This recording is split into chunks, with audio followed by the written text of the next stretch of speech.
Olá, pessoal.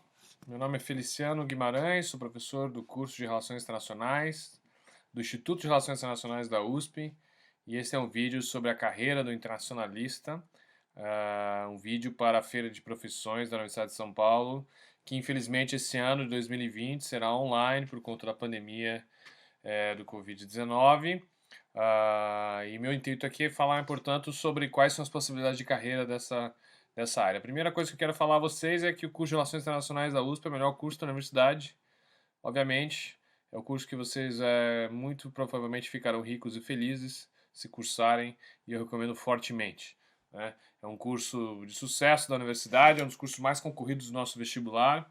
É um curso muito interessante, como vocês podem ver nos outros vídeos que a gente colocou aqui, sobre a interdisciplinaridade. É uma área que é um curso de Relações Internacionais que tem é um instituto particular, mas é voltado a várias unidades da universidade, que dá a vocês uma grande possibilidade de estudo em toda a Universidade de São Paulo. O que é a carreira de Relações Internacionais, basicamente, né? O curso é um curso relativamente novo no Brasil, foi o primeiro curso de RI foi aberto na década de 70 na Universidade de Brasília, e naquela época era muito comum você pensar relações internacionais como algo voltado às carreiras de Estado, principalmente a diplomacia oficial do Itamaraty, né? Eu sou um diplomata do governo brasileiro. Então, no Brasil e também no mundo, o início dos cursos de relações internacionais estava muito vinculado a essa necessidade do Estado de formar diplomatas profissionais, né? Isso foi assim no Brasil na década de 70, mas começa a mudar nos anos 90. Nos anos 90, com a abertura, no final dos anos 80 início dos anos 90, com a abertura democrática brasileira e com a abertura econômica do Brasil, depois da ditadura militar, você teve uma crescente demanda por novos internacionalistas que trabalhassem em outras áreas que não exclusivamente o Itamaraty. E hoje, em 2020, nós já temos mais de 110 cursos, 120 cursos de relações internacionais espalhados por todo o país, são quase 10 mestrados e doutorados, né, na área. Então é um curso bastante consolidado no Brasil. E a carreira de relações internacionais se expandiu muito, né? Eu diria que apenas 2%, 3% dos alunos de relações internacionais do Brasil, e no caso da USP é um pouquinho mais, 5%, vão tentar se tornar diplomatas. É muito difícil passar no concurso do Itamaraty, mas é apenas uma parcela muito pequena dos nossos alunos que vão, né? Eu sempre digo que a carreira do internacionalista ela tem 10 possibilidades, né? E essas 10 possibilidades de trabalho, em geral, elas são vinculadas ao centro do conhecimento em relações internacionais, que é política internacional, né?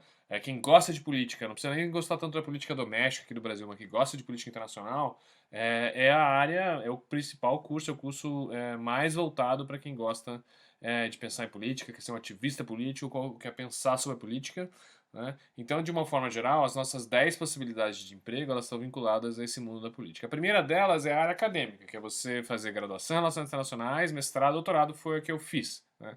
Eu comecei em Relações Internacionais na década de 90, lá em Curitiba, e o meu objetivo inicial era bem tradicional, eu queria ser diplomata do Itamaraty. Eu até tentei o concurso uma vez ou outra, não deu certo, mas eu sabia que aquilo ia ser muito difícil para eu fazer, não era muito a minha predileção pessoal, a forma como eu encarava as relações internacionais. Eu tinha uma vontade bastante acadêmica de pensar os problemas internacionais e acabei optando pela essa área mais acadêmica, né? A segunda área é a trabalhar o que eu chamo de área pública, né? Que tem o Itamaraty, que é você tipo, formar relações internacionais e para prestar o concurso do Itamaraty tem para tentar se tornar diplomata, mas hoje nem é mais a que mais emprega nessa área pública, né?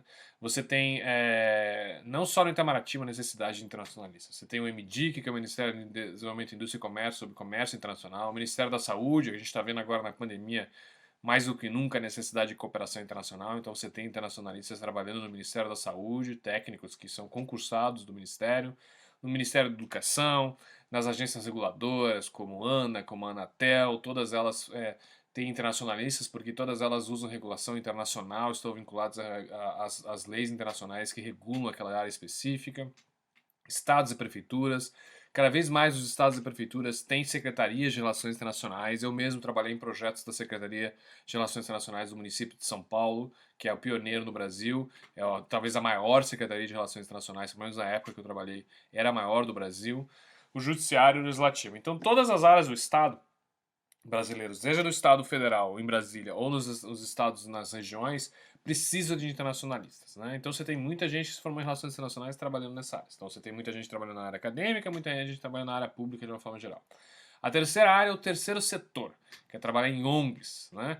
Algumas organizações não governamentais de direitos humanos do Brasil, que são famosas já internacionalmente, elas foram fundadas por alunos de relações internacionais nos anos 2000, né?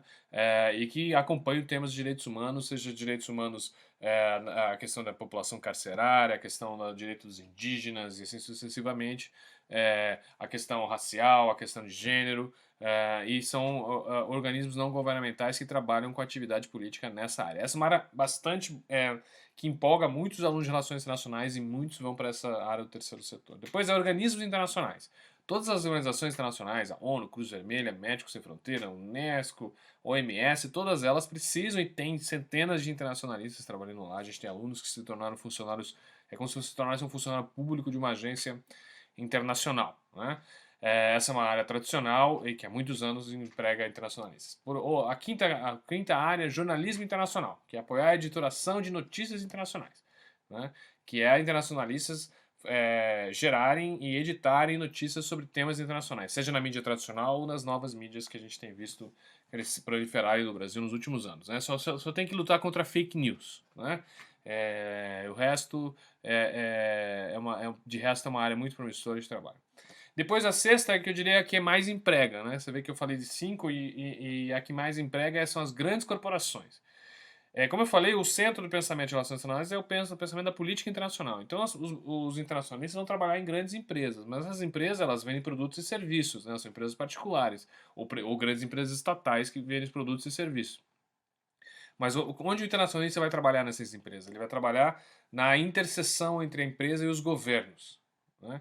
Então, eu tenho colegas meus que trabalham na Vale, na Petrobras, na filial da Vale em Moçambique, o escritório da Petrobras em Nova York, e assim sucessivamente, né? Eles vão trabalhar nos temas internacionais que são vinculados à política e que interessam essas grandes corporações, né? Em geral, o departamento das grandes corporações tem um nome bonito para ele, chama Relações Institucionais, que é como que essa corporação se relaciona com os governos de plantão, né?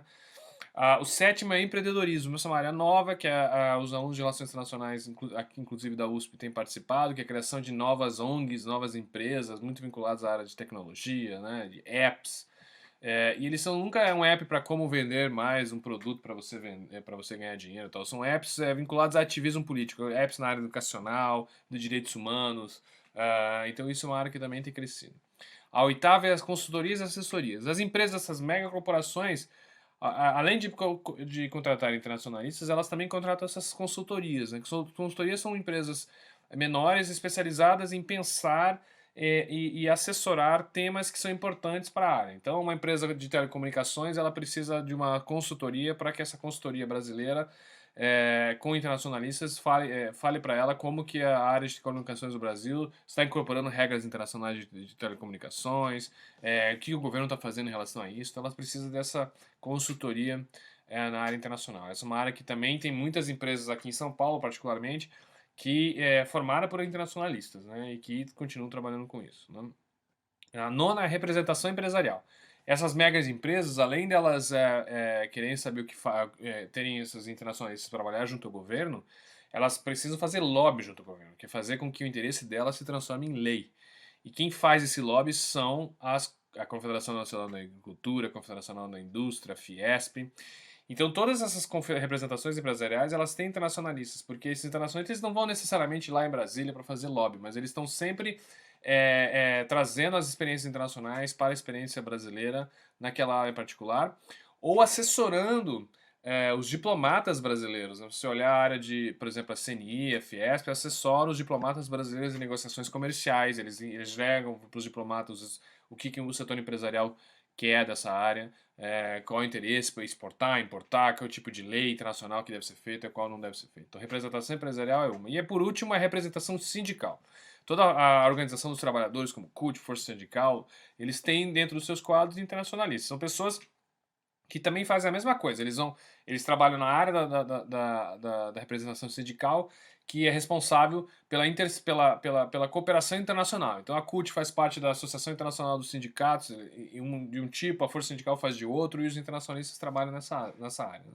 Então vocês veem que são 10 possibilidades de emprego na área de relações internacionais e todas são muito promissoras, a taxa de desemprego é muito baixa em relações internacionais, mesmo com essa crise que a gente está passando. Então eu recomendo muito vocês a prestarem um curso de relações internacionais da USP ou em outros cursos do Brasil. Boa sorte e a gente se vê um dia na Universidade de São Paulo. Um abraço.